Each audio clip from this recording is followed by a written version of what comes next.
Hi guys, this is Sir Jem in here, Tarot Reader. So tignan natin kung ano ang reading mo for today. Just a reminder, this is a general reading, so this may or may not resonate with you, so don't take it personally. This is just a guide. This is also a timeless reading, so kung mapanood mo ito sa ibang panahon at ibang pagkakataon, possible na nakatadhanang mapanood mo ang reading na ito. Maaaring mga advice and messages na mapupull out natin ay makatulong sa iyong sitwasyon. Also, please like, share, comment, and follow my page for more videos like this. Give me your energy. Anong reading mo for today? Give me your energy.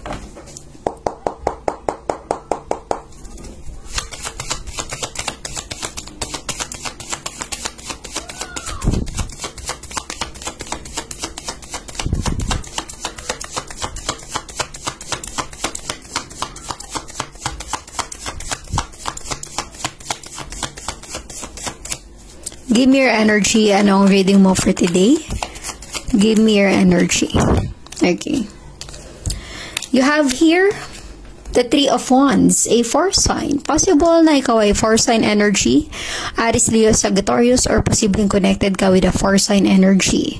Maaaring may letter A or may letter C sa pangalan mo or ganun din sa taong involved sa'yo. So, Three of Wands is pursuing your passion, your goals in life. Marami kang mga pangarap na gustong maabot or marating or matupad. Ang iba sa inyo ay may planong magtrabaho sa ibang lugar o sa ibang bansa.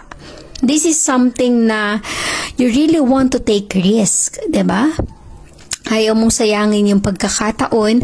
Pag nabigyan ka ng chance, you will grab the opportunity. Three of Wands. Kasi alam mo na meron pang magandang nag-aantay sa'yo kung itutuloy mo yung mga pangarap mo sa buhay.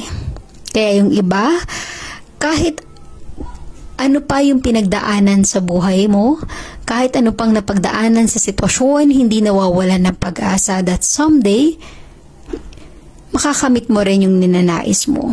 Gusto mo mabigyan ng magandang buhay ang pamilya mo, kaya yung iba, kumbaga sumusugal or nagtitake ng risk na makipagsapalaran sa ibang lugar or sa ibang bansa kahit na malulungkot, ma-homesick, mamimiss yung pamilya, pero para sa kanila, gagawin ang lahat. Okay?